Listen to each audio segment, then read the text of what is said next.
Yo lo voy a leer en voz alta y vamos a ver qué dice entonces la palabra de Dios aquí en 1 Corintios 2, desde el versículo 1, y dice así: Amados hermanos, la primera vez que los visité no me valí de palabras elevadas ni de una sabiduría impresionante para contarles acerca del plan secreto de Dios, pues decidí que mientras estuviera con ustedes olvidaría todo excepto a Jesucristo, el que fue crucificado. Me acerqué a ustedes en debilidad, con timidez y temblor, y mi mensaje y mi predicación fueron muy sencillos. En lugar de usar discursos ingeniosos y persuasivos, confié solamente en el poder del Espíritu Santo.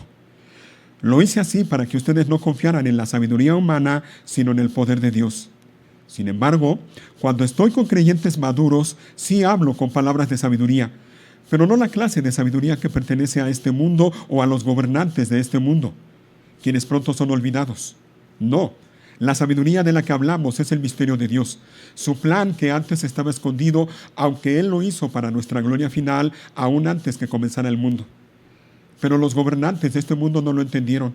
Si lo hubieran hecho, no habrían crucificado a nuestro glorioso Señor. A eso se refieren las Escrituras cuando dicen: ningún ojo ha visto, ningún oído ha escuchado, ninguna mente ha imaginado lo que Dios tiene preparado para quienes lo aman. Pero fue a nosotros a quienes Dios reveló esas cosas por medio de su Espíritu, pues su Espíritu investiga todo a fondo y nos muestra los secretos profundos de Dios. Nadie puede conocer los pensamientos de una persona excepto el propio Espíritu de esa persona, y nadie puede conocer los pensamientos de Dios excepto el propio Espíritu de Dios. Y nosotros hemos recibido el Espíritu de Dios, no el espíritu del mundo, de manera que podemos conocer las cosas maravillosas que Dios nos ha regalado. Les decimos estas cosas sin emplear palabras que provienen de la sabiduría humana. En cambio, hablamos con palabras que el Espíritu nos da, usando las palabras del Espíritu para explicar las verdades espirituales. Pero los que no son espirituales no pueden recibir esas verdades por parte del Espíritu de Dios. Todo les suena ridículo y no pueden entenderlo, porque solo los que son espirituales pueden entender lo que el Espíritu quiere decir. Los que son espirituales pueden evaluar todas las cosas, pero ellos mismos no pueden ser evaluados por otros, pues ¿quién puede conocer los pensamientos del Señor? ¿Quién sabe lo suficiente para enseñarle a Él? Pero nosotros entendemos estas cosas porque tenemos la mente de Cristo. Y de esta última frase es que tomé el título de la predicación de hoy. Nosotros tenemos la mente de Cristo. En este texto que hemos leído, que no es la primera vez que leemos, en este texto vemos al apóstol Pablo dirigiéndose a los creyentes allá de Corinto, más o menos allá por el primer siglo. El apóstol Pablo, ya saben, después de que se enteró de la situación en la que estaba la iglesia en Corinto, años después, más o menos unos 3 años de que él estuvo, 3 años después de que él estuvo allí en Corinto y ahora él estaba en Éfeso, se enteró de cómo estaba la situación allí entre los creyentes de Corinto. Había problemas en la iglesia de Corinto, muchos problemas. Y los problemas eran consecuencia de que la mayoría de los creyentes de Corinto habían dejado de poner su confianza en Dios, en su Hijo Cristo Jesús, y la estaban poniendo, es decir, estaban poniendo su confianza en seres humanos y en la sabiduría de los seres humanos y no en la sabiduría de Dios. Por eso es que Pablo les llama la atención y les hace ver el problema, el pecado que estaban cometiendo, cuando entre ellos había algunos que decían: yo soy de Pablo, yo sigo a Pablo, yo me identifico con Pablo, y había otro grupo que decían: no, nosotros estamos con Pedro, con Cefas. Había otros que decían: nosotros estamos con Apolos. Y otros que probablemente se sentían los más espirituales decían: bueno, nosotros estamos con Cristo. Y Pablo entonces comienza su carta hablándoles acerca de estas cosas y enseñándoles acerca de algunos temas. Y en el capítulo que hemos leído podemos ver, y creo que es fácil identificar, al menos 3 contrastes que el apóstol Pablo menciona y se los hace ver allí a los creyentes de Corinto. Por un lado, El apóstol Pablo habla, uno de los contrastes que él menciona es la sabiduría de Dios versus la sabiduría del mundo. Es claro ver eso, ¿no? Fácil identificarlo. Miren, Pablo predicaba y enseñaba la sabiduría de Dios. Eso lo podemos ver fácilmente. Ajá. Cuando digo que predicaba y enseñaba la sabiduría de Dios, me refiero a que él predicaba y enseñaba las verdades de Dios. O como él mismo lo menciona, él predicaba y enseñaba el misterio de Dios. Como dice en el versículo 7, su plan que antes estaba escondido, un tiempo estuvo escondido, velado, pero que a su debido tiempo, en el plan de Dios, Dios se lo reveló a él, es decir, al apóstol Pablo y también a los demás apóstoles y a los profetas. Eso ya lo vimos en su momento. Pero Pablo se dedicaba a predicar y enseñar eso, las verdades de Dios, el plan de Dios, el misterio de Dios. En una palabra que nos suena más familiar, Pablo se dedicaba a predicar y enseñar la buena noticia acerca de Cristo. Es decir, el mensaje del Evangelio, el mensaje de la cruz, como él le llama también en el capítulo 1. Ahora, ¿cómo predicaba y enseñaba Pablo esto, esas verdades de Dios? ¿Cómo predicaba Pablo y enseñaba el mensaje de la cruz? Bueno, por ejemplo, dice en el versículo 13, hablando Pablo, él mismo dice, mira, les decimos estas cosas, ¿de qué manera?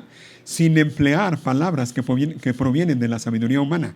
En cambio, hablamos con palabras que el Espíritu nos da, usando las palabras del Espíritu para explicar las verdades espirituales. Y entonces aquí vemos otro contraste que el apóstol Pablo menciona en este texto que hemos leído. El contraste entre el Espíritu de Dios versus el Espíritu del hombre o el espíritu del mundo. Y dice en el versículo 14, pero los que no son espirituales, es decir, los que no tienen el Espíritu de Dios, ¿te fijas? Después de que Pablo menciona en el versículo 13 que él predicaba y enseñaba las verdades acerca de Dios sin emplear palabras que provienen de la sabiduría humana, en cambio dice ahí en el 13, hablamos con palabras que el Espíritu nos da, usando palabras del Espíritu para explicar las verdades espirituales. Enseguida dice él en el versículo 14, pero los que no son espirituales. ¿Y quiénes son ellos? Bueno, ya lo mencioné. Los que no tienen el Espíritu de Dios. Los que no han nacido de nuevo. Los que no son verdaderos creyentes. ¿Qué dice Pablo de ellos? Bueno, dice ahí en el 14, los que no son espirituales, oigan, no pueden recibir esas verdades de parte del Espíritu de Dios. Es obvio, ¿no? Obvio. Si no tienen el Espíritu de Dios, no pueden recibir las verdades de parte del Espíritu de Dios. Pero no solo no las pueden recibir. Mira lo que dice enseguida. Todo les suena ridículo. ¿Y qué más? Y no pueden entenderlo. ¿Te fijas? Los que no son espirituales, los que no tienen el Espíritu de Dios, no pueden recibir las verdades de Dios, pero tampoco pueden entenderlas.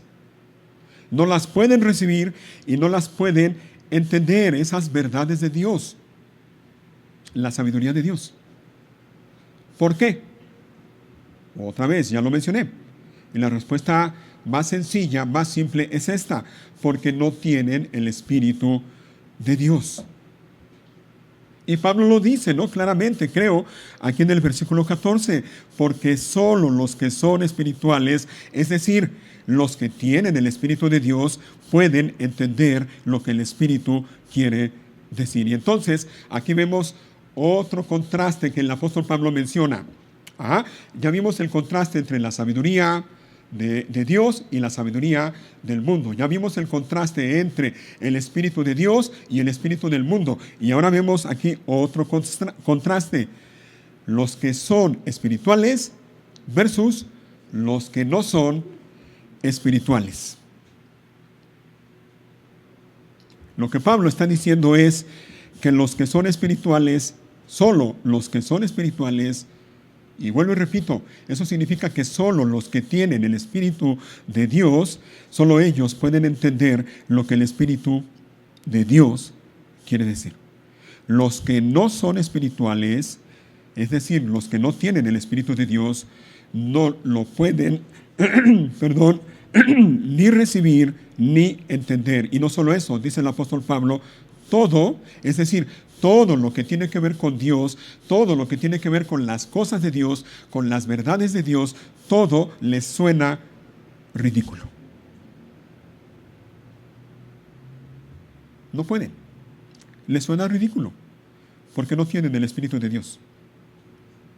Porque el Espíritu de Dios no mora en ellos. Y como el Espíritu de Dios no mora en ellos, no pueden entender lo que solo el Espíritu de Dios puede dar a conocer a los que son espirituales. Pero no solo por eso, hay algo más. Y quiero que me acompañen. Vamos a dejar tantito aquí la primera carta a los Corintios y vamos a la segunda carta a los Corintios. Acompáñenme allí a la segunda carta.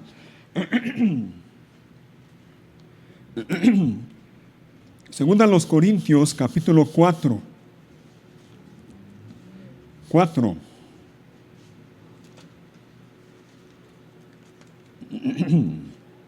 En la misma iglesia, la misma iglesia de la que leemos en la primera carta a los Corintios, es la misma. El mismo apóstol Pablo del que leemos en la primera de Corintios es el mismo que les dice lo que vamos a leer aquí en la segunda carta.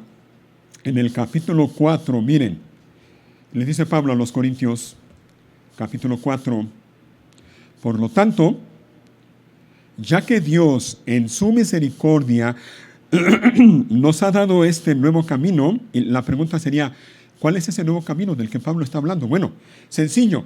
Pablo se refiere al ministerio, que el Señor le encomendó a él de manera particular de predicar y enseñar las verdades acerca de Dios, de predicar y enseñar el mensaje de la cruz, la buena noticia, el mensaje del Evangelio. Entonces, déjenme leerlo nuevamente. Dice Pablo, por tanto, ya que Dios en su misericordia nos ha dado este nuevo camino, nunca nos damos por vencidos. Versículo 2.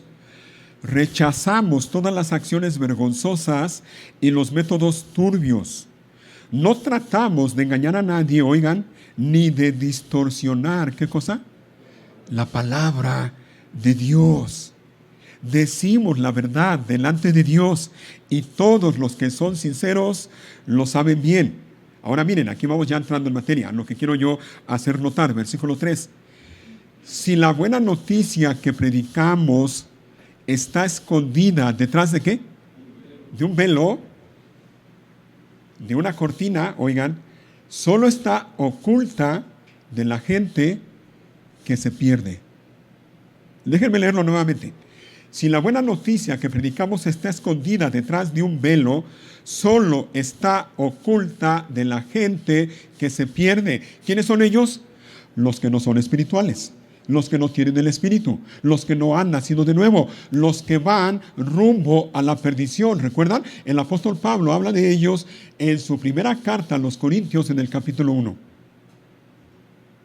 La buena noticia, dice Pablo, el mensaje de la cruz, el mensaje del Evangelio está escondido como que si estuviera detrás de una cortina, detrás de un velo, pero solo está oculta de la gente que se pierde. Los que no tienen el Espíritu, los que no son espirituales. Pero eso no es todo lo que dice. Versículo 4 dice, Satanás, quien es el Dios de este mundo, oigan, ha cegado la mente de ¿quiénes? De los que no creen. ¿Quiénes son ellos? Los que se pierden. ¿Quiénes son ellos? Los que no son espirituales, los que no tienen el Espíritu de Dios. Están en esa condición. ¿Sabes por qué? Porque no creen. Ese es el problema, que no creen. Y lo que hace Satanás, cuando dice ahí en el versículo 4, Satanás, quien es el Dios de este mundo, ha cegado la mente de ellos, lo que pasa es que es eso, nada más. Mira, ellos deciden no creer y Satanás se aprovecha de eso. Y les nubla el entendimiento, les tapa el entendimiento, les ciega la mente, como dice aquí. De modo que, como dice enseguida, son incapaces de ver la gloriosa luz de la buena noticia. Son incapaces, no pueden, no tienen la capacidad ni de entenderla ni de recibirla.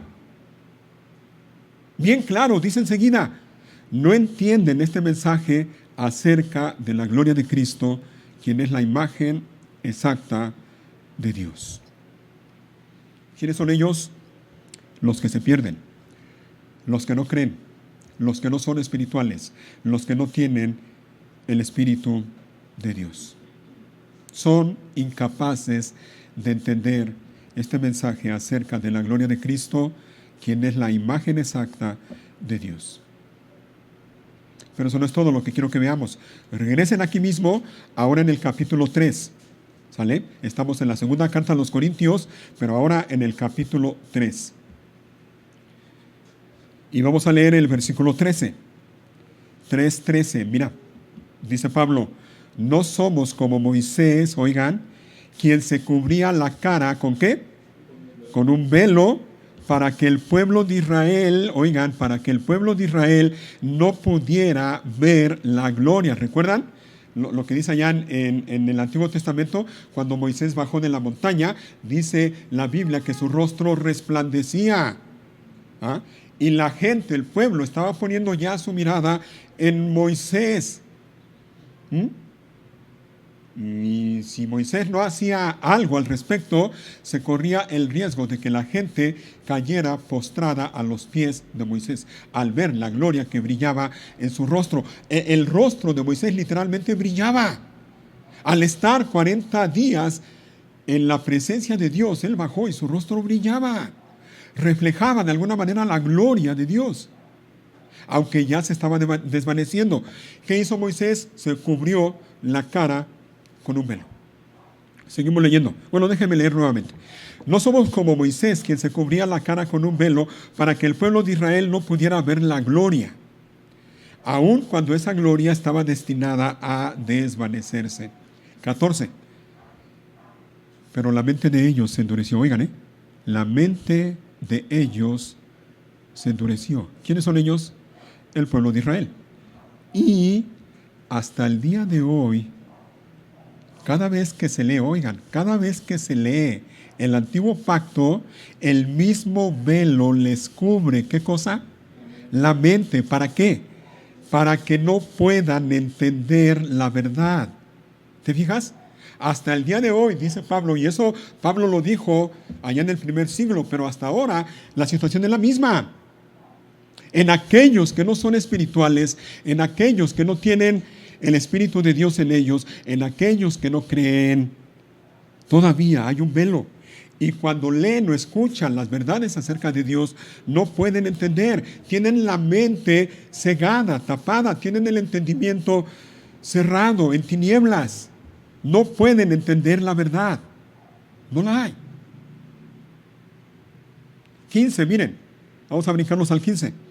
Continúa Pablo con lo mismo y dice, efectivamente, incluso hoy día, cuando leen los escritos de Moisés, tienen el corazón cubierto con ese velo y no comprenden. Obviamente Pablo no está hablando en sentido literal, no es que el corazón esté cubierto con una cortina o con una servilleta, no es en sentido literal, es en sentido espiritual. Pero te fijas, primero menciona la mente de ellos está enceguecida, está en tinieblas, y también menciona después el corazón, mente y corazón, lo mismo, de modo que no pueden entender o comprender. Imposible para ellos, no pueden. Y de hecho creo que podemos decir que ni pueden ni quieren, por la condición en la que están. Ahora, si alguna vez te has preguntado, yo estoy seguro que todos los que estamos aquí, o al menos la mayoría, más bien todos, me atrevería a decir que todos los que estamos aquí, conocemos a alguien, sea familiar o amigo, vecino, compañero de trabajo, de escuela, qué sé yo, que le hemos predicado o le hemos hablado el mensaje del Evangelio y nada. Nada. Y a lo mejor te preguntas, ¿por qué no lo pueden ver? ¿Por qué no lo entienden? Aquí está la razón. La estamos viendo. Aquí está. Esa es la mala noticia, por cierto. Esa es la mala noticia. Los que no son espirituales no tienen el Espíritu de Dios. Van rumbo a la destrucción. Son los que se pierden. Son los que se creen. Los que no creen. Esa es la mala noticia. Y si te estás preguntando, ¿y la buena? Aquí viene la buena. Quiero que la vean conmigo. Al final del versículo 14, deliberadamente me salté esa parte. Al final del versículo 14 dice, este velo, ¿qué dice? Puede quitarse. Allí está la buena noticia. Este velo puede quitarse. Ese velo no es eterno. Esas tinieblas en las que están los que no son espirituales pueden desaparecer, pueden quitarse. Y la única manera en que eso puede suceder, dice allí, puede quitarse solamente al creer en Cristo, o en Cristo nada más. Ahora miren el versículo 16. En cambio, oigan, cuando alguien se vuelve al Señor, ¿qué pasa? El velo es quitado. Ahí está la buena noticia. Hay esperanza para aquellos que van rumbo a la destrucción. Hay esperanza para aquellos que no son espirituales. Hay esperanza para tu familiar, para tu conocido, para tu amigo que no tiene el Espíritu de Dios, que va camino a la destrucción. Hay esperanza, pero entonces viene otra pregunta. Y la pregunta es, más bien es un pero con una pregunta. Pero ¿cómo puede alguien que considera que el mensaje de la cruz es una ridiculez? ¿Cómo puede alguien que considera que el mensaje del Evangelio es una locura creer en Cristo? ¿Cómo? Si considera las verdades de Dios una ridiculez y una locura, ¿cómo puede creer en Cristo? ¿Cómo puede alguien que no cree en Dios volverse a Dios? ¿Cómo puede alguien que tiene la mente cegada en tinieblas creer en Cristo Jesús y volverse a Dios? ¿Cómo? Y la respuesta la da el mismo pasaje. Regresen al capítulo 4 nuevamente. Capítulo 4 y versículo 6. La primera parte del versículo 6. Y aquí está la respuesta. Pues Dios, quien dijo que haya luz en la oscuridad. ¿Cuándo dijo Dios eso? Al principio, en la creación, ¿no? ¿Recuerdan Génesis 1? Otra vez dice, pues Dios, quien dijo que haya luz en la oscuridad, oigan, hizo que esta luz brille en nuestro corazón. Y viene entonces otra pregunta. ¿Cuál luz? ¿De qué luz está hablando el apóstol Pablo? De la que hemos estado hablando nosotros en este tiempo. La luz del mensaje del Evangelio. La luz del mensaje de la cruz. La luz, creo que salió un verso sin esfuerzo, ¿no? La luz del mensaje de la cruz. Bueno, la luz de la buena noticia acerca de Cristo. De esa luz está hablando el apóstol Pablo cuando dice, Dios, quien dijo que haya luz en la oscuridad, hizo que esta luz brille en nuestro corazón. Y nota eso, déjame enfatizar eso. El pasaje dice que Dios lo hizo. Fue Dios quien lo hizo. Solo Él podía hacerlo y solo Él puede hacerlo. Solo Él puede hacer que en el corazón de una persona que está en tinieblas, en el corazón de una persona que va rumbo a la perdición, en el corazón y en la mente de una persona que no tiene al Espíritu de Dios, brille la gloria de Dios. Solo Dios puede hacerlo. Solo Dios puede hacer que en las tinieblas haya luz. De hecho, solo Dios puede convertir las tinieblas espirituales en las que está una persona y transformarlas en luz, para que esa persona pueda ver y entender y recibir las verdades de Dios. Solo Dios puede hacerlo. Y de hecho, fue lo que Dios hizo con muchos de los que estamos aquí. Contigo y conmigo. Cuando estábamos en tinieblas, tú y yo, cuando estábamos en tinieblas, espiritualmente hablando,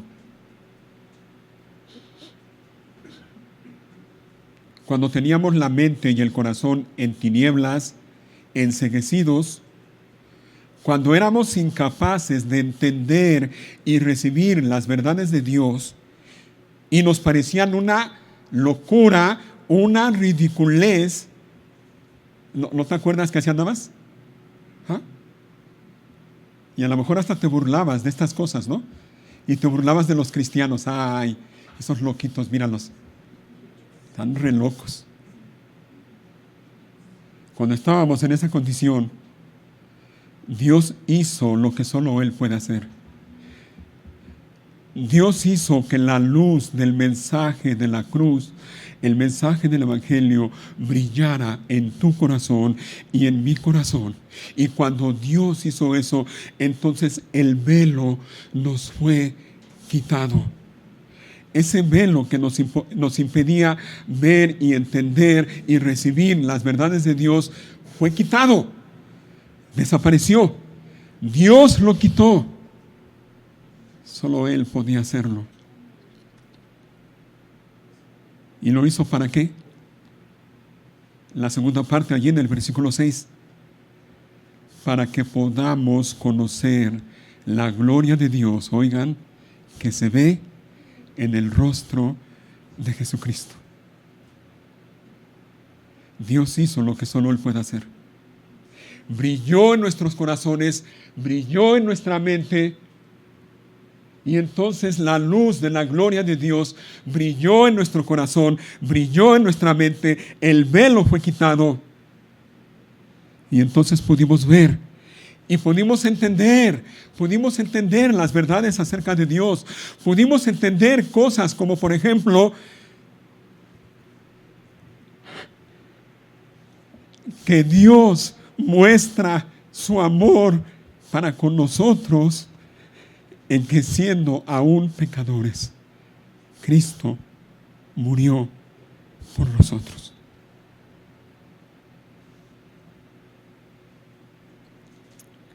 Pudimos entender que todos pecaron y están destituidos de la gloria de Dios.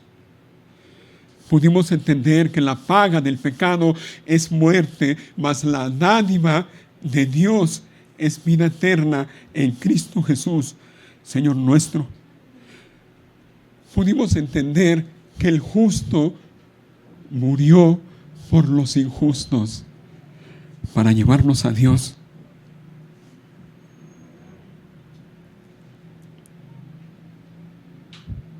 Pudimos entender que Cristo Jesús vino al mundo para salvar a los pecadores, de los cuales yo soy el peor de todos. Pudimos entender que hay un solo Dios y un solo mediador entre Dios y los hombres. Y ese mediador es Cristo Jesús. Pudimos entender que no hay otro nombre debajo del cielo dado a los hombres en el cual podamos ser salvos.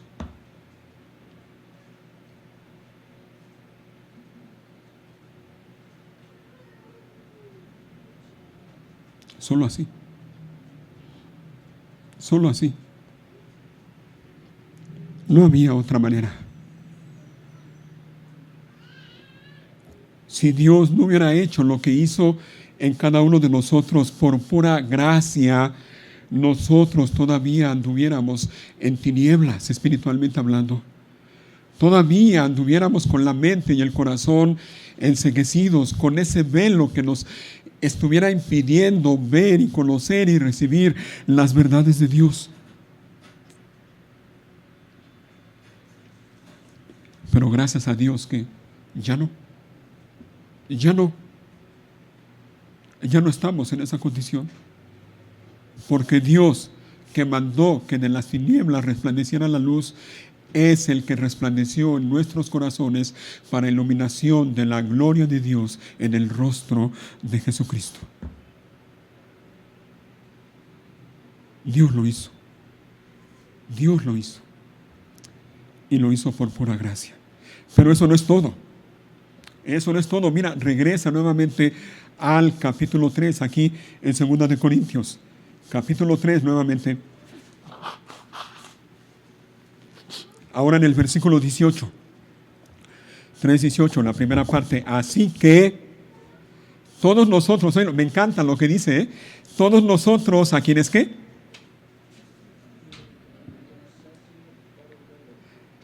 A quienes nos ha sido quitado el velo, ¿podemos qué? Ver. Podemos ver. Mira, simplemente maravilloso. Todos nosotros, a quienes se nos ha quitado el velo, podemos ver, ahora podemos ver. Ahora podemos ver las verdades de Dios. Ahora podemos ver la gloria de Dios reflejada en el rostro de Jesucristo, quien es la imagen exacta de Dios. Ahora podemos ver la gloria de Dios. Pero no solo dice que podemos ver la gloria de Dios, dice que podemos ver, ¿y qué más? Y reflejar la gloria del Señor. Y la pregunta es, ¿cómo es eso? ¿Cómo? ¿Cómo es que podemos reflejar la gloria del Señor? ¿Acaso será así como Moisés cuando bajó de la montaña y su rostro brillaba? Y la gente vio cómo su rostro brillaba al punto de que Moisés tuvo que taparse la cara para que no vieran la gloria, el brillo. No, de esa manera no. No, no es así. No es que la cara te va a brillar literalmente, no. El mismo pasaje nos da la respuesta. Mira, allí mismo en el 18, en la segunda parte, óyelo. El Señor, quien es el Espíritu, oye, aquí viene, nos hace más y más parecidos a Él. ¿Cómo lo hace? Dice enseguida, a medida que somos transformados a su gloriosa imagen. Ahí está. Mira, reflejamos la gloria de Dios en la medida en que somos transformados por Él, por Dios, y nos parecemos más y más a Él. En esa medida reflejamos la gloria de Dios. Ahora una pregunta, manera de aplicación sería esta para ti y para mí. ¿Qué tanto reflejas la gloria de Dios en tu vida? ¿Está obrando Dios en tu vida? Y de hecho lo está haciendo. Pero ¿qué tanto estás reflejando en tu vida, con tu vida, la gloria de Dios? Y eso no es todo, ¿eh? Regresen, acompáñenme nuevamente. Vamos a regresar a la primera carta a los Corintios, donde estamos. Primera a los Corintios, capítulo 2.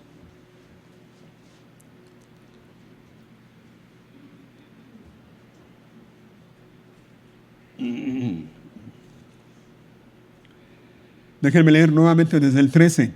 Les decimos estas cosas sin emplear palabras que provienen de la sabiduría humana. En cambio, hablamos con palabras que el Espíritu nos da, usando las palabras del Espíritu para explicar las verdades espirituales. Pero los que no son espirituales no pueden recibir esas verdades de parte del Espíritu de Dios. Todo les suena ridículo y no pueden entenderlo, porque solo los que son espirituales pueden entender lo que el Espíritu quiere decir. Y entonces miren, el 15, los que son espirituales pueden evaluar todas las cosas. O O sea que aparte de lo que ya vimos, dice aquí el apóstol Pablo en el versículo 15 que los que son espirituales, es decir, los que tienen el Espíritu de Dios, pueden evaluar todas las cosas. Esa palabra que aparece allí y se traduce como evaluar, también puede ser traducida como juzgar. De hecho, creo la Reina Valera así lo traduce, juzgar, es decir, emitir un juicio. Pero también se puede traducir como examinar. Pero también se puede traducir como discernir. La persona espiritual, aquella persona que ha nacido de nuevo, que tiene el Espíritu Santo morando en él o en ella, esa persona puede evaluar, es decir, puede examinar todas las cosas, puede discernir. ¿Por qué? ¿Por qué puede hacerlo? Y la respuesta es sencilla, porque tiene al Espíritu de Dios en él o en ella, pero no solo tiene al Espíritu de Dios, también tiene la luz de la palabra de Dios. Así que con la guía del Espíritu de Dios y con la luz de la palabra de Dios, el que es espiritual puede evaluar, puede examinar, puede discernir todas las cosas. Y quiero que nos quedemos con esa palabra, discernimiento. El espiritual puede discernir todas las cosas. ¿Qué significa eso? En otras palabras, el que es espiritual puede ver con la ayuda del Espíritu Santo y la luz de la palabra de Dios, puede ver la diferencia, óiganlo bien, puede ver la diferencia entre lo verdadero y lo falso. Puede ver la diferencia entre lo correcto y lo incorrecto. Puede ver la diferencia entre lo justo y lo injusto, entre lo sabio y lo necio, entre lo permitido y lo no permitido, entre lo bueno y lo malo. Solo los que son espirituales y tienen la guía del Espíritu Santo y tienen la luz de la palabra de Dios, tienen la capacidad de evaluar y discernir todas las cosas.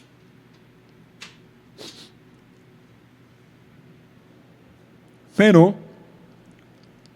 no es todo lo que dice el versículo 15. Dice la segunda parte del versículo 15. Pero ellos mismos, ¿quiénes son ellos mismos? ¿De quiénes está hablando? Los que son espirituales. El punto es este. Los que son espirituales pueden evaluar todas las cosas. Pero enseguida dice Pablo, pero ellos mismos no pueden ser evaluados por otros. Y la pregunta es, ¿quiénes son esos otros? ¿A quiénes se refiere Pablo cuando dice otros? Y la respuesta es sencilla, simple, obvia, creo yo.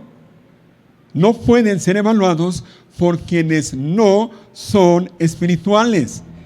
Si se dan cuenta, el apóstol Pablo en ese capítulo 2 está hablando de ese contraste, los que son espirituales y los que no son espirituales. Así que él dice, los que son espirituales pueden evaluar todas las cosas, pero ellos no pueden ser evaluados por otros, es decir, por quienes no son espirituales. Y no pueden ser evaluados por quienes no son espirituales por la misma razón que ya mencionamos desde hace un rato, porque los que no son espirituales no tienen el Espíritu de Dios. Y no pueden entender las cosas que solo el Espíritu de Dios puede dar.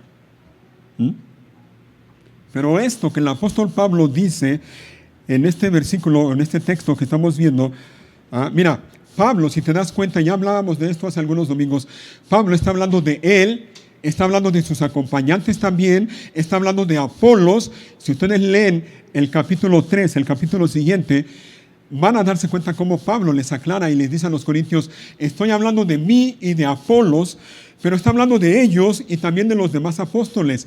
Pero esto, hermanos, por extensión, como dicen los que saben, también nos incluye a nosotros, a quienes hemos nacido de nuevo, a quienes tenemos el Espíritu de Dios, a quienes somos espirituales.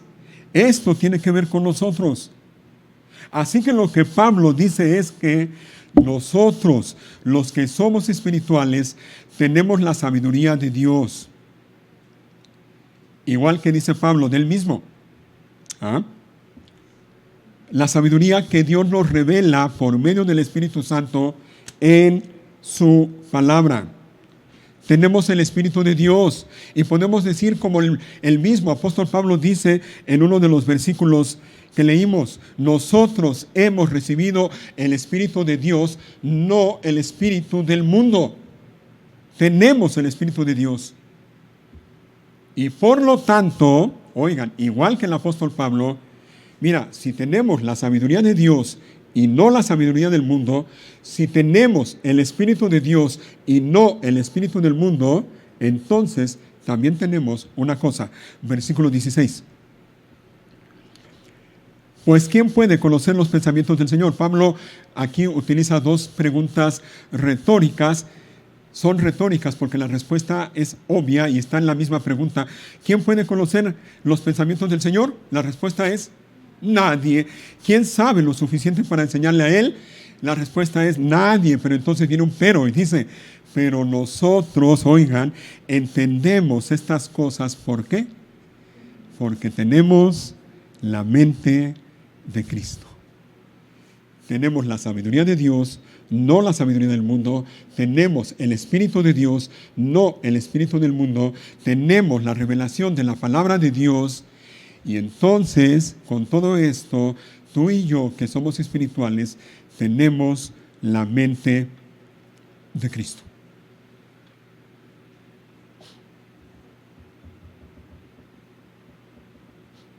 Nosotros tenemos la mente de Cristo.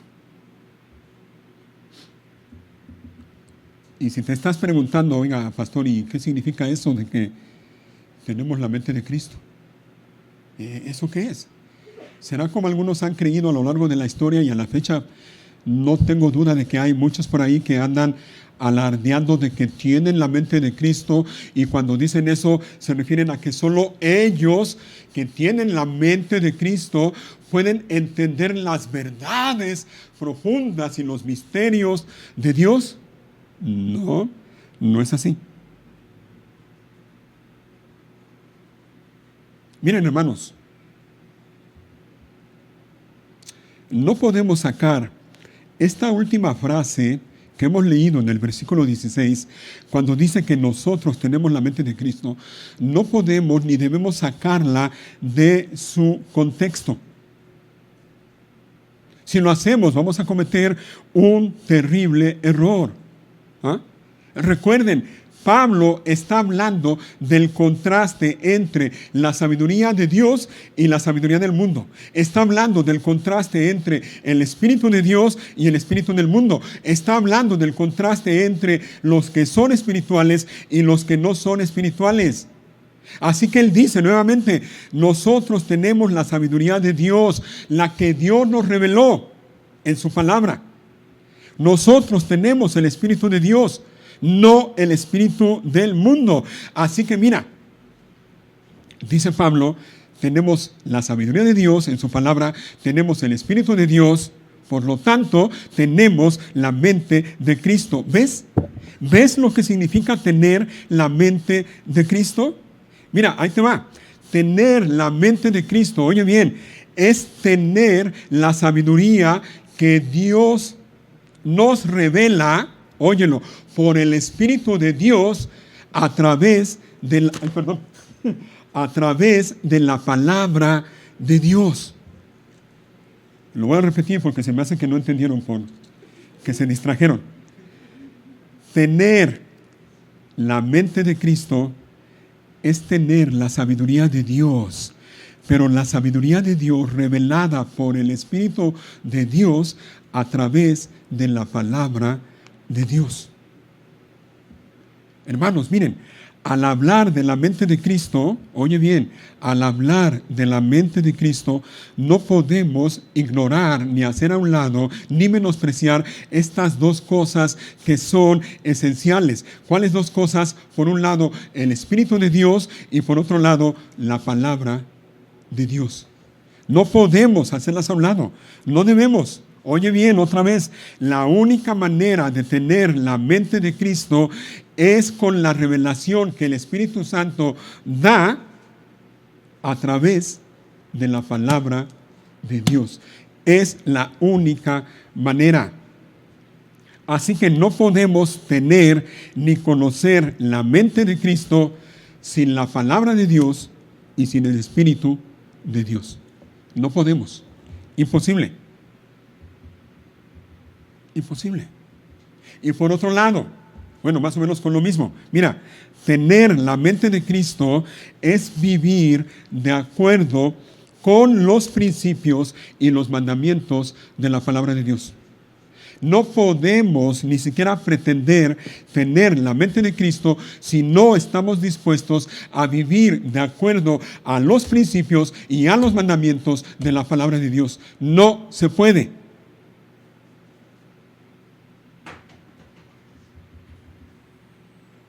Hermanos, mira, es que tener la mente de Cristo, repito, es tener la sabiduría y la capacidad que solo el Espíritu de Dios puede dar. Óyelo bien, es tener la sabiduría y la capacidad para pensar, para evaluar y para discernir todas las cosas, y oye bien, y tomar decisiones a la luz de la palabra de Dios, es decir, de acuerdo con la palabra de Dios. Eso es tener la mente de Cristo, es tener la capacidad de discernir, de evaluar todas las cosas. Y entonces, una vez que discernimos todas las cosas, poder tomar nuestras decisiones a la luz de la palabra de Dios. Dicho de otra manera, tener la mente de Cristo es tener una mente bíblica.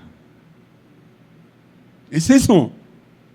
Es pensar bíblicamente. Es tener una cosmovisión bíblica. Es vivir, como dice el apóstol Pablo en su carta a los Gálatas, es vivir siguiendo la guía del Espíritu en todas las áreas de nuestra vida. Oye bien, hermano, hermana, que estás aquí. Nadie, ni tú ni yo, nadie puede tener una mente bíblica lejos de la palabra de Dios y sin la guía del Espíritu de Dios. No se puede. Imposible.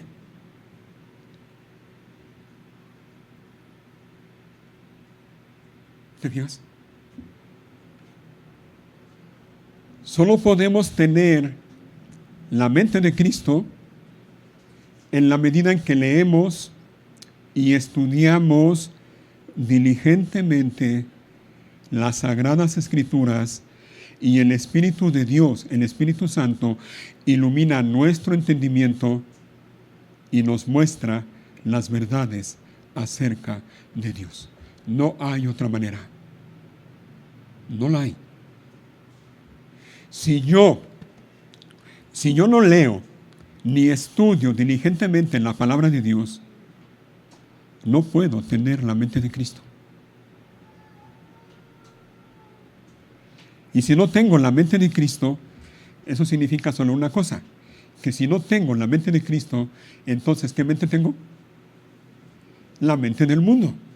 Porque es una de dos, es una u otra. No son las dos juntas, no puede ser, imposible. O tenemos la mente de Cristo, una mente bíblica, o tenemos la mente del mundo. Es una u otra. Y por cierto, este es otro contraste que vemos en 1 Corintios 2. La mente de Cristo versus la mente del mundo. Ese era el problema de los creyentes de Corinto. ¿Ah? Ellos eran salvos, habían nacido de nuevo, habían alcanzado madurez, como el mismo Pablo les dice, pero no tenían una mente bíblica. Se estaban comportando como bebés espiritualmente hablando, como niños. Como tenían una mente que no era bíblica, como su manera de pensar no era una manera de pensar madura, Pablo les dice, ¿no? Cuando estuve con ustedes, no les pude hablar como a maduros en Cristo. Les tuve que dar leche y no alimento sólido. Porque no eran capaces. Y les dice Pablo, y todavía no lo son. Y eso nos recuerda una cosa. Una persona puede llevar años en la vida cristiana, años, y estar espiritualmente en pañales.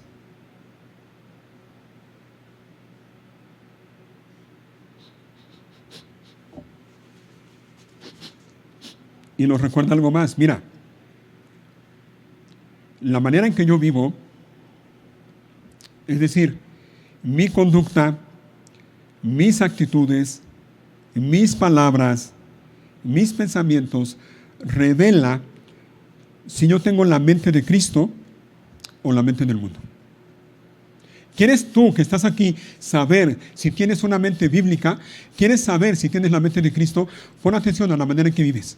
Porque la manera en que vives, tu conducta, tus actitudes, tus pensamientos, tus palabras van a revelar sin lugar a dudas y claramente si tienes la mente de Cristo o no. ¿Por qué?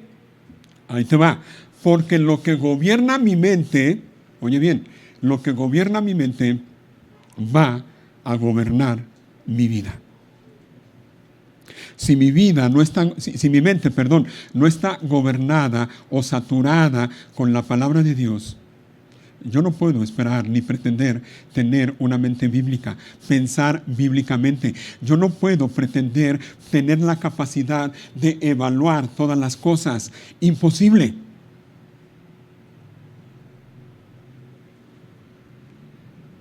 Porque lo que gobierna mi mente, gobierna mis pensamientos y mi vida, mi conducta, mis actitudes, mis palabras.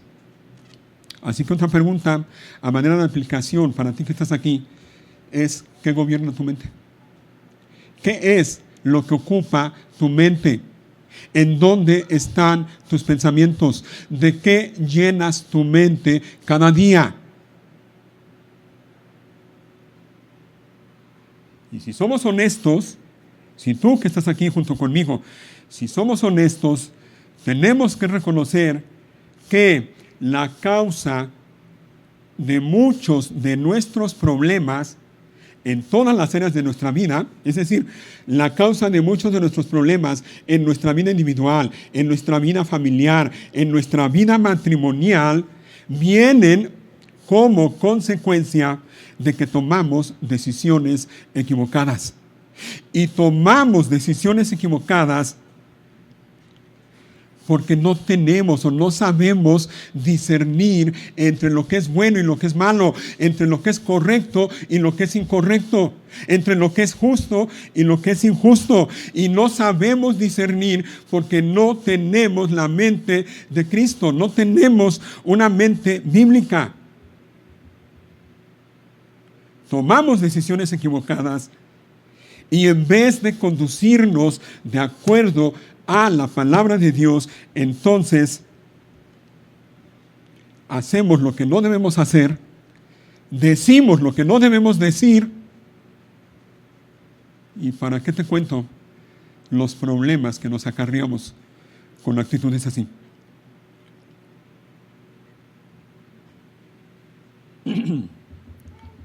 Muchas veces tomamos decisiones equivocadas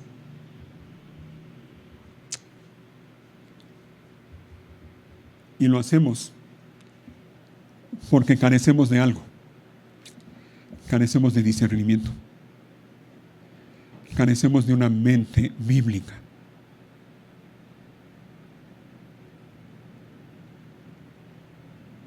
Y esa es la razón por la que nuestra vida, nuestra familia, nuestros matrimonios están envueltos en tantos problemas.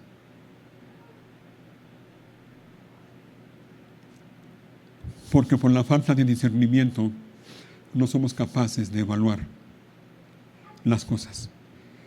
No somos capaces de pensar bíblicamente. No somos capaces de tomar decisiones de acuerdo a la palabra de Dios. ¿Recuerdas cómo el Señor le dice al pueblo de Israel en el Antiguo Testamento? No lo busquen. En el libro de Isaías, cómo el Señor le dice al pueblo de Israel algunos ayes.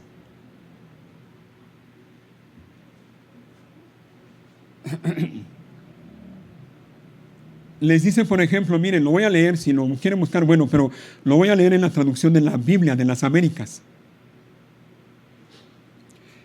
En Isaías capítulo 5, por ejemplo, en el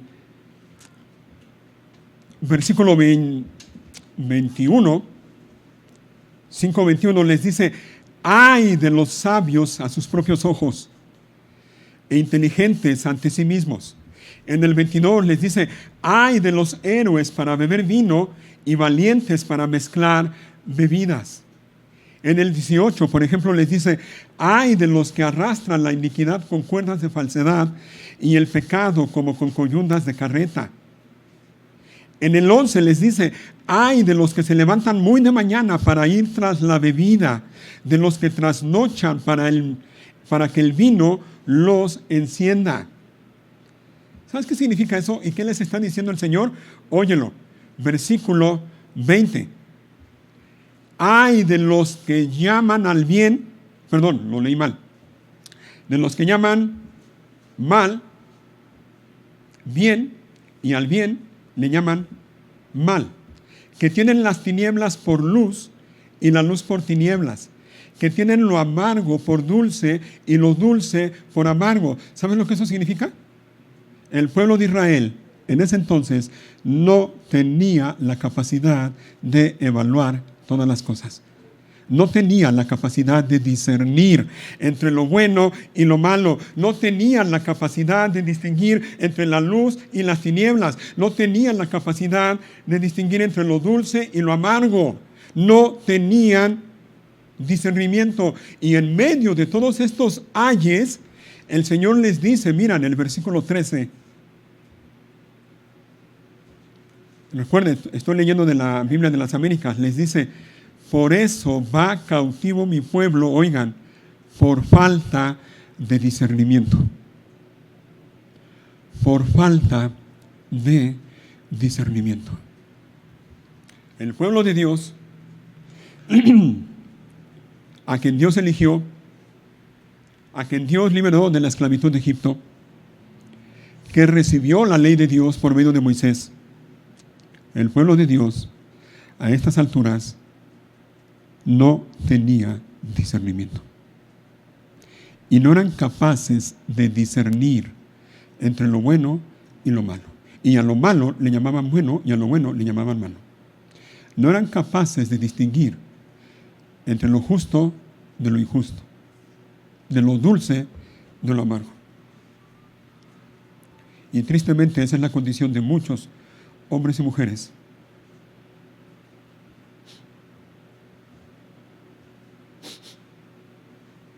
que dicen son cristianos o que son cristianos, pero no tienen una mente bíblica.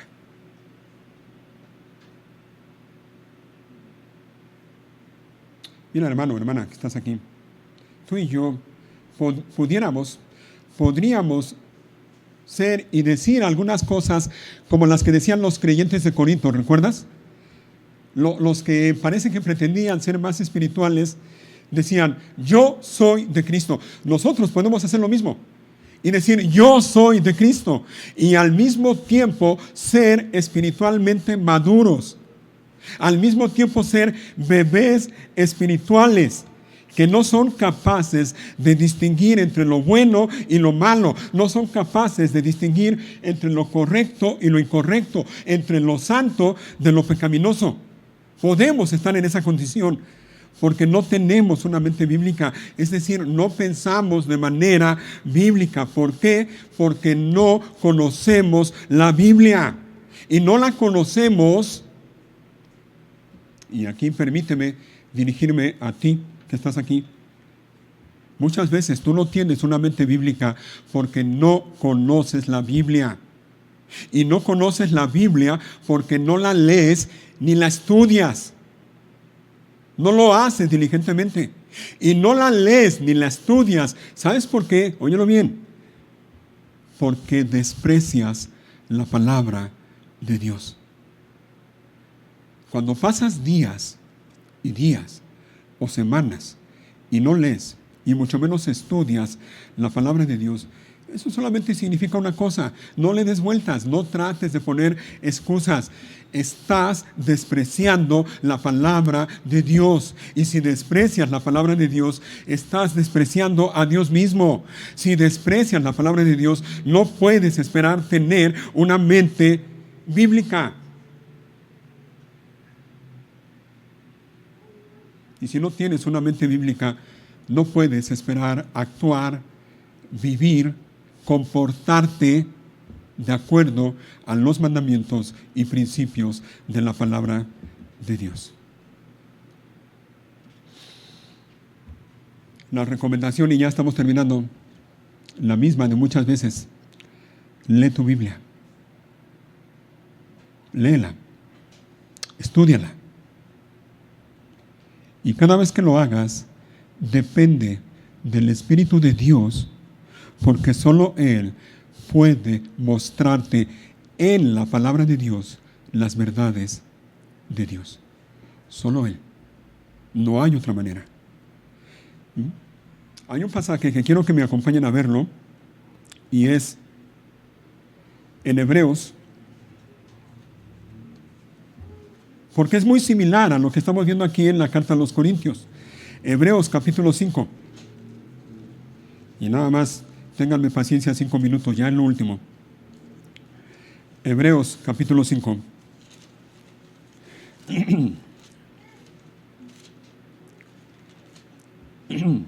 El autor a los Hebreos está hablando a los hebreos, creyentes allá del primer siglo. Les está hablando acerca de Cristo, y particularmente en los versículos anteriores de los que vamos a leer, les está hablando de Melquisedec. Y miren, en el 5:11 les dice: nos gustaría decir mucho más acerca de este tema. ¿Cuál tema? Bueno, el tema del sacerdocio de Melquisedec. Y dice enseguida: pero es difícil de explicar, sobre todo porque ustedes, oigan, ustedes son torpes espiritualmente. ¿Y qué más? Y tal parece que no escuchan. Ellos eran creyentes, Ellos eran creyentes. Pero les dice: son torpes espiritualmente y tal parece que no escuchan. Hace tanto que son creyentes, oigan. Y si alguno reconoce que está en esta condición, la recomendación es la misma: arrepiéntete. 12. Hace tanto que son creyentes que ya deberían estar enseñando a otros.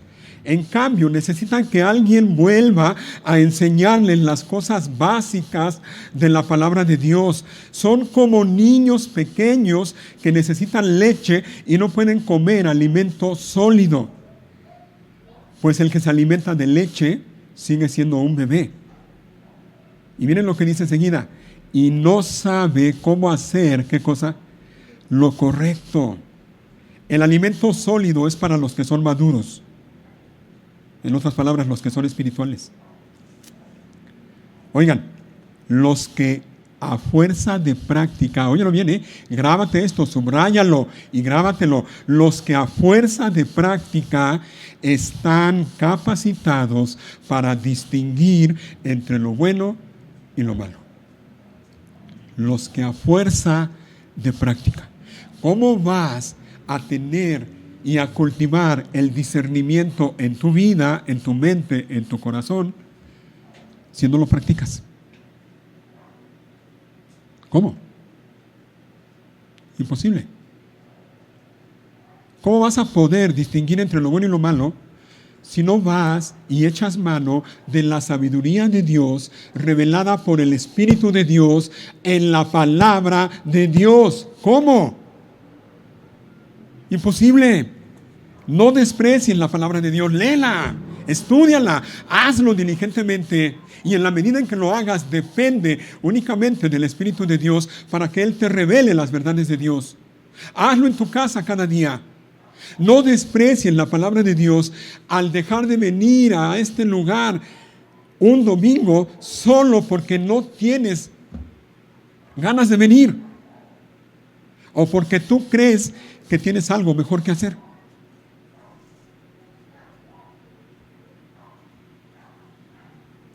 No desprecies la palabra de Dios.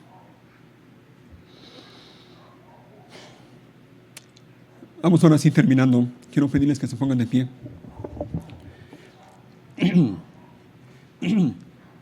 Dentro de un momento vamos a celebrar la Cena del Señor. Y hay un pasaje que lo conocemos bien y de hecho creo que está relacionado con lo que acabamos de ver. Quiero leerlo junto con ustedes porque creo que en ese pasaje vamos a ver un poquito qué es lo que significa en la práctica tener la mente de Cristo. Y también quiero que lo leamos porque quiero usarlo como preparación para la Cena del Señor que vamos a celebrar dentro de un momento. El pasaje está en Filipenses 2. Ya lo conoces.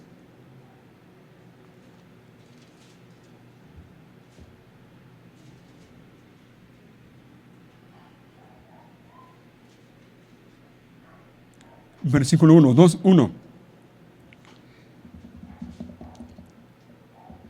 ¿Hay algún estímulo en pertenecer a Cristo? La respuesta ahí sería, lo hay. Por cierto, si tú estás en Cristo, tú perteneces a Cristo.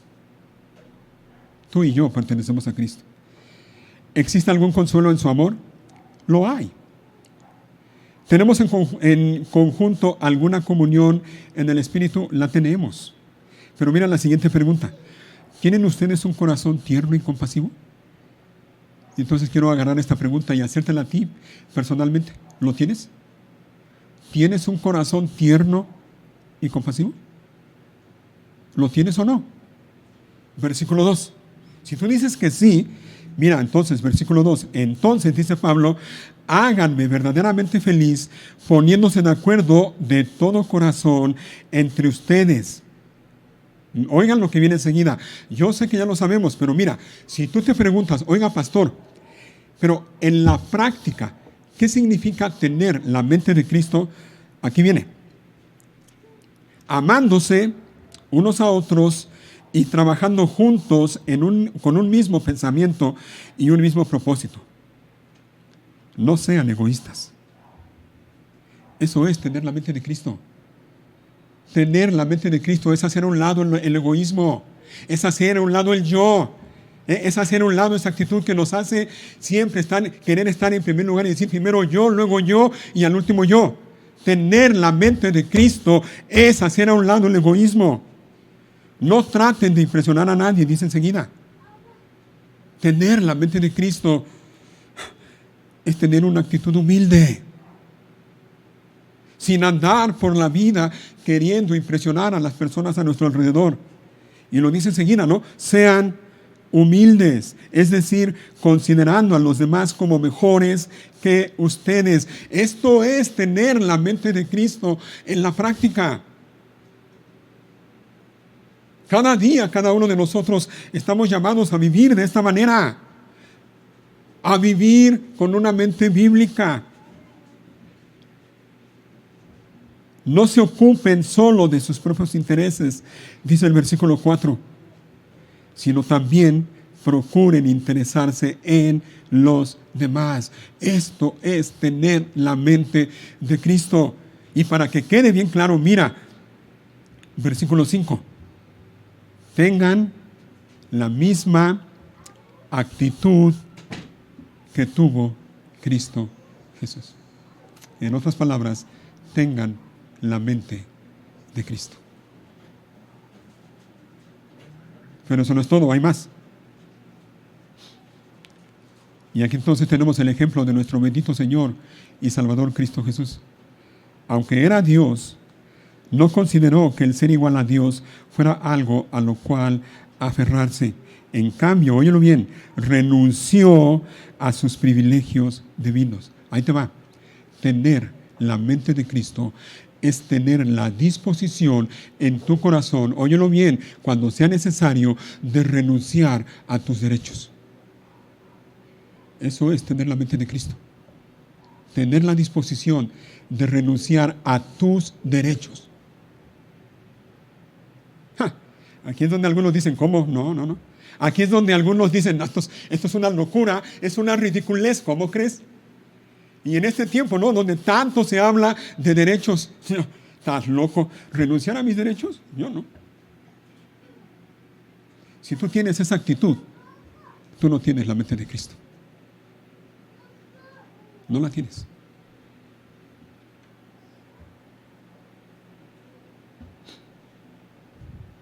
Dice más de él. Bueno, en el 7 dice, renunció a sus privilegios divinos, adoptó la humilde posición de un esclavo.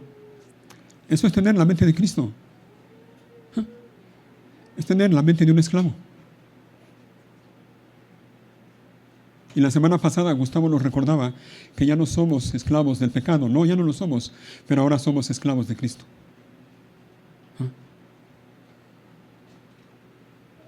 Cuando apareció en forma de hombre, se humilló a sí mismo en obediencia a Dios y murió en una cruz como morían los criminales. ¿Te fijas? Por lo tanto, Dios lo elevó al lugar de máximo honor. Le dio el nombre que está por encima de todos los demás nombres, para que ante el nombre de Jesús se doble toda rodilla en el cielo y en la tierra y debajo de la tierra, y toda lengua declare que Jesucristo es el Señor, para gloria de Dios el Padre. Aquí tenemos la mente de Cristo y la actitud que Él tuvo. Y esa misma actitud, dice la Biblia, dice el Señor en este pasaje, nosotros debemos tener esa misma actitud. Y no es una sugerencia, es un mandamiento. Tengan la misma actitud que tuvo Cristo.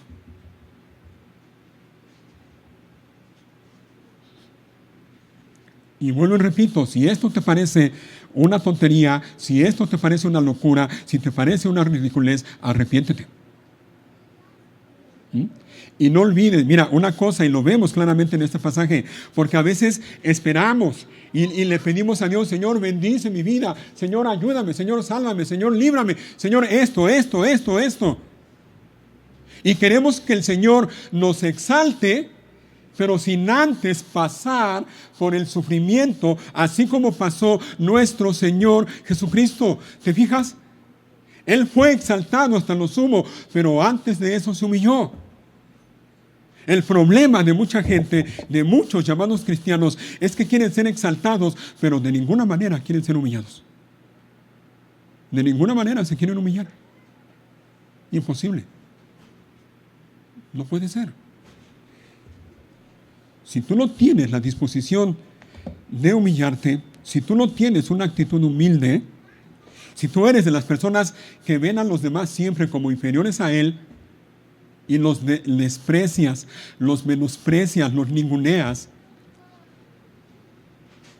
es imposible que puedas tener la mente de Cristo. Es imposible que puedas conducirte con una mentalidad bíblica.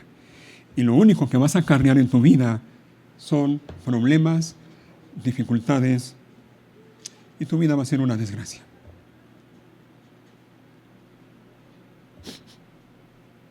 Vas a ser miserable, porque no echas mano de la sabiduría de Dios, ni de la guía del Espíritu de Dios. Hazlo,